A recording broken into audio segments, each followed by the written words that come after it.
Un grand merci au docteur Berry qui a autorisé l'association Céto Club à traduire en français ces vidéos sur l'alimentation cétogène. Le docteur Berry est un médecin américain spécialiste qui explique toutes sortes de choses sur le fonctionnement de cette façon de manger. Et merci aussi beaucoup à Stéphanie Mareda qui a fait ce merveilleux de travail pour l'association bénévolement. Bonjour, c'est le docteur Berry. Je vais m'adresser aux débutants dans cette courte vidéo pour les personnes qui viennent tout juste de se tourner vers l'alimentation cétogène. Voici les 3 premières étapes vers l'alimentation cétogène. Les 3 premières choses que vous devez faire ou arrêter de faire pour commencer à avoir tous les bénéfices de cette alimentation.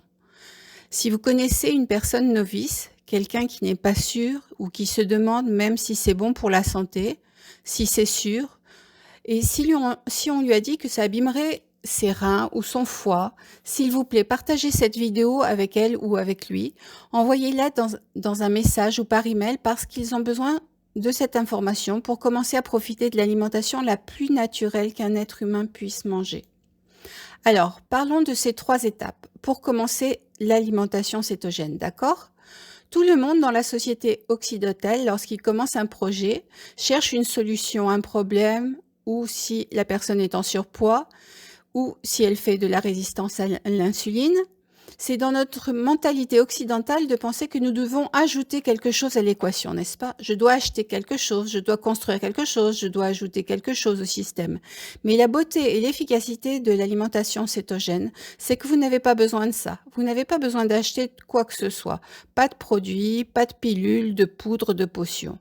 En disant cela, je me suis mise à dos certaines des grandes pointures de la communauté cétogène qui prônent l'utilisation des pilules, de poudre ou de potions. Mais c'est la pure vérité. Et pour comprendre cela, il faut retourner dans les temps d'environ 30 000 ans en arrière. Tout le monde à cette époque-là mangeait céto. Pendant le plus gros de l'année, il n'y avait pas de choix, parce que c'était la seule alternative possible. Et c'est la raison pour laquelle la céto fonctionne également tellement bien aujourd'hui. C'est parce que votre ADN a évolué avec cette alimentation cétogène. Il sait exactement quoi faire avec, d'accord? Alors, vous n'avez pas besoin d'acheter quoi que ce soit. Vous n'avez pas besoin de vous inscrire à quoi que ce soit. Vous n'avez pas besoin de chercher un programme alimentaire. Vous n'avez pas besoin. Vous avez juste besoin de vous débarrasser de 3 choses. Numéro 1, vous êtes prêts les débutants? Alors maintenant, si vous êtes débutant, je vous dis bonne chance. Il y a tellement de choses que vous ne connaissez pas. Les macros, les calories, je sais, d'accord. Inspirez un bon coup, expirez, tout va bien. Votre ADN, votre corps et votre physiologie, c'est exactement quoi faire avec cette alimentation. Il faut juste vous détendre et laisser les choses se faire. Voilà comment faire. Première étape, allez dans votre cuisine et trouvez tout ce qui contient du sucre comme ingrédient et jetez-le à la poubelle. Ou donnez-le à un voisin, ou donnez-le à une œuvre de bienfaisance locale. Comme ça, vous pourrez aider quelqu'un qui ne peut pas se permettre d'acheter de la bonne nourriture pour le moment. Parce que la nourriture de mauvaise qualité est mieux que pas de nourriture du tout, n'est-ce pas? Alors, tout ce qui a du sucre, ce qui inclut les jus de fruits, parce qu'ils ont des tonnes de fructose naturelle qui va faire foirer votre alimentation cétogène. Ça inclut toutes sortes de sodas, de boissons, toutes sortes de desserts, bonbons, gâteaux, puddings, tartes, desserts. Toutes les choses comme ça qui contiennent du sucre, toutes les sortes de sucre, d'accord? Donnez-les ou jetez-les. Cela inclut le miel. J'adore le miel, c'est tout à fait bio et très naturel, mais l'indice glycémique est très élevé. J'adore le nectar d'agave, c'est délicieux, mais l'indice glycémique est très élevé. Donnez-le ou jetez-le, d'accord? Alors, la première étape est d'enlever complètement le sucre de votre alimentation. Si vous avez un sucrier sur la table, peut-être que vous pourriez le vendre dans un vide-grenier ou le donner à un voisin qui n'a pas de sucrier.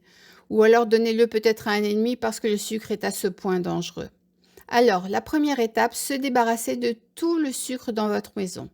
Quand vous sortez au restaurant, si vous aimez manger quelque chose et que vous ignorez s'il y a du sucre dans les ingrédients, demandez s'il y a du sucre dedans. S'ils disent oui, ne le mangez pas, d'accord?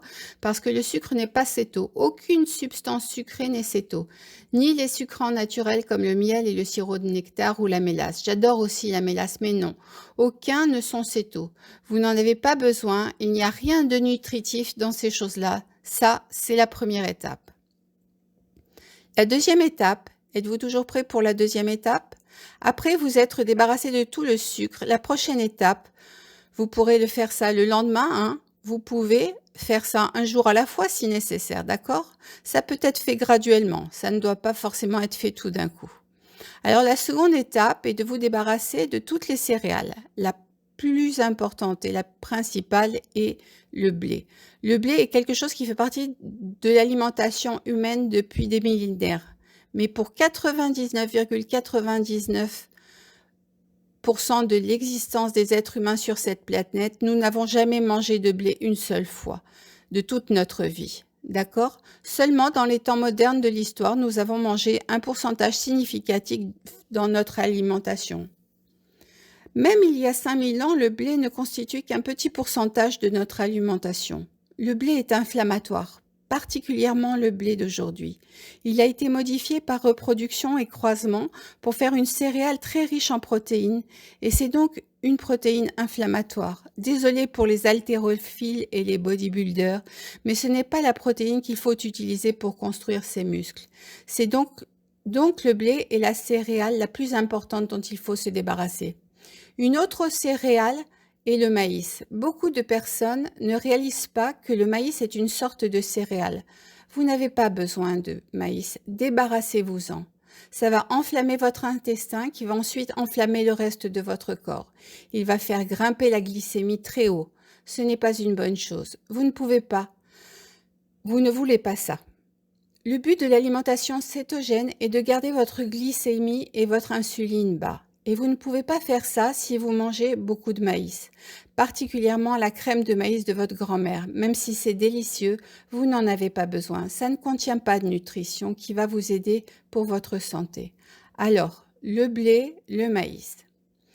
Le riz. Vous devez vous débarrasser du riz. Le riz, c'est juste de l'amidon.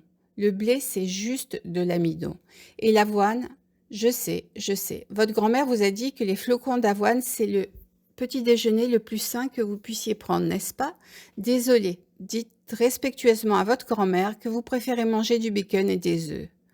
L'avoine a un indice glycémique très très élevé. J'ai eu beaucoup de diabétiques dans ma clinique au Tennessee qui m'ont dit « Non, je sais que l'avoine est bon pour moi, la nutritionniste me l'a dit. » Et moi j'ai dit « Faites donc cette chose toute simple. Pour ceux d'entre vous qui êtes diabétiques, ou si vous avez un glucomètre à la maison, mangez un grand bol délicieux d'avoine. Attendez 1 heure et vérifiez votre glycémie. Et là, vous comprendrez de quoi je parle. Et là, vous pouvez soit donner ou jeter votre avoine. Alors, débarrassez-vous du blé, du riz, du maïs, de l'avoine et de toute autre céréale que vous avez chez vous. Maintenant, je ne parle pas des graines, je parle des céréales. C'est une chose un peu différente. Les graines viendront plus tard. Alors, débarrassez-vous de toutes les céréales. Donc, étape numéro 1, débarrassez-vous du sucre. Étape numéro 2, débarrassez-vous des céréales. Maintenant, étape numéro 3. Une partie de l'alimentation cétogène, et c'est la partie que je préfère en tant que docteur, est que l'alimentation la plus inflammatoire que j'ai jamais vue, l'inflammation dans vos articulations, dans vos intestins, votre cerveau, partout, diminue grandement quand vous mangez cétogène. Alors, on ne veut rien d'inflammatoire dans notre alimentation. Et étape 3, ce sont les huiles végétales. Et la raison pour laquelle je fais des guillemets, c'est parce qu'il n'y a aucun légume dans l'huile végétale. C'est juste un joli terme marketing qu'ils mettent à ces huiles, mais il n'y a aucun légume dedans. Elles sont faites à partir de graines et de fruits des plantes oléagineuses, d'accord? La pire huile, c'est l'huile de colza. Ensuite viennent l'huile de maïs, ensuite cartame, tournesol, soja. Ces huiles sont très inflammatoires car leur ratio oméga 6 et oméga 3 n'est pas bon pour la santé des êtres humains. Je ne veux même pas que vous donniez votre huile de colza.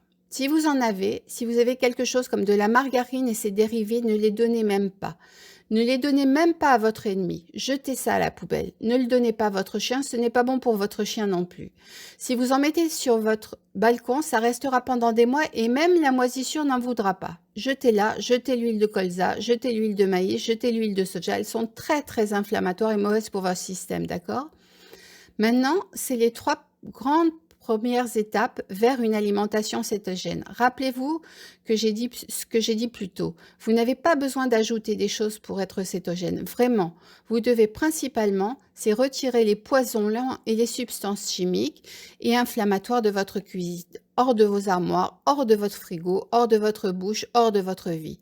C'est ça le nouveau but, c'est de retirer toutes les mauvaises choses que Big Food et Big Pharma veulent vous faire manger et manger des aliments naturels et complets.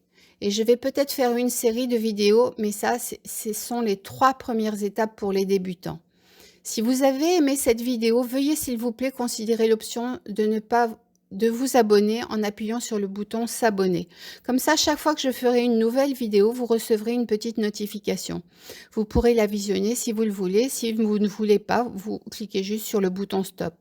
Comme toujours, si vous pensez que quelqu'un pourrait bénéficier de cette information, partagez-la sur votre Facebook. Partagez-la dans votre groupe cétogène. Partagez-la dans votre groupe low carb.